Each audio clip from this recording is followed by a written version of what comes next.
My dear friends, hello my dear listeners, how are you all? I hope you are doing best to serve your duties with utmost honesty and love.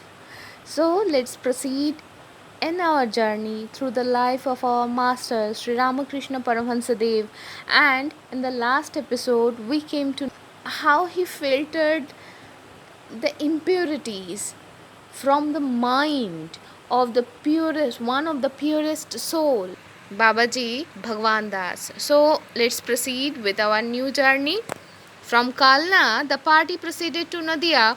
When the boat passed by the sandbanks close to the town, Sri Ramakrishna was beside himself with emotion, and Hriday had to hold him fast lest he should fall into the Ganges. He was calm again when the boat touched land.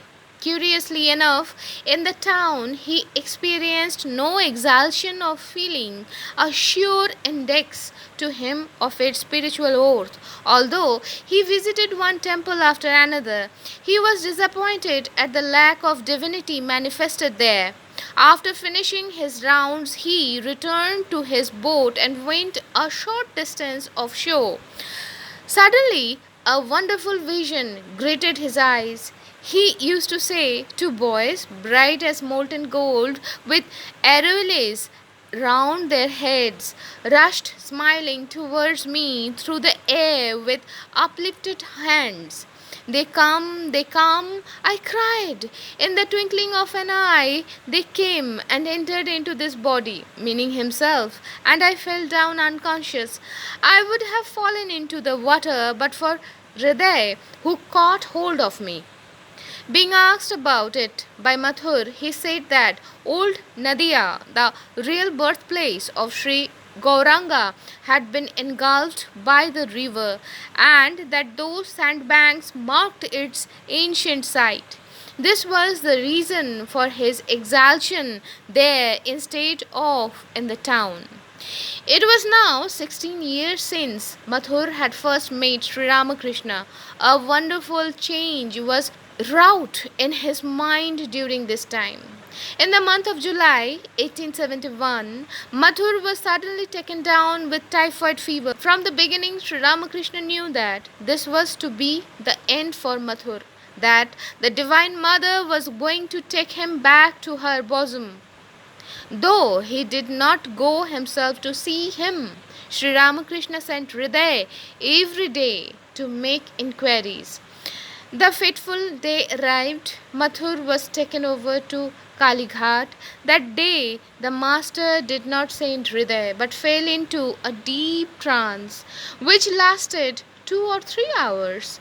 The form remained at Dakshineshwar, but the spirit flew to the devotee's side to bless his last moments. After 5 o'clock, Sri Ramakrishna regained outward consciousness and called Hriday to him. Well, he said, Mathur's soul has ascended to the Devi Loka, or the sphere of the mother. Hriday was silent. Late at night, the news reached Dakshineshwar that Mathur had passed away at 5 p.m.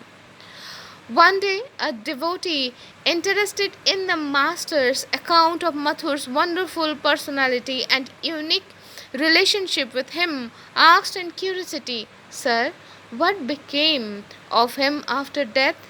He won't have to be born again, will he? The master replied, Perhaps he has been born again as a prince. He had hankering for enjoyment. He spoke of something else, letting the matter drop. With the death of Mathur, there passed away a figure closely associated with Sri Ramakrishna during the most eventful epoch of his life. The closeness of their relationship must have been preordained, for evidently Mathur's mission was to look after the mother's beloved child, and we have seen how faithfully he discharged this sacred task. With his passing, Sri Ramakrishna's life took a new direction, and a new group to whom we shall presently introduce our readers came on the stage. So, my dear friends, today I am stopping here. In the next episode, we will come to know who are those new characters who are going to get introduced into our master's life. So till then, be happy, be jolly, and before before ending this episode, I must say Shubho Novoborsho to all of my dear listeners.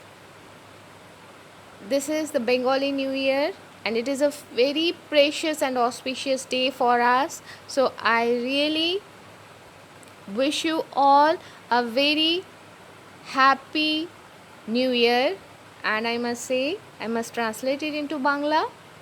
আমার সকল শ্রোতা বন্ধুদের, আমার সকল ছোট্ট বন্ধুদেরকে আমি জানাই শুভ নববর্ষ 1429। সবাই ভালো থেকো, be good, be healthy, be jolly, be honest.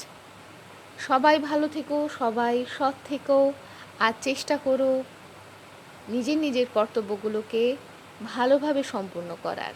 তাহলে আজ এই অবধি। So I am ending this episode today here. Ta-da!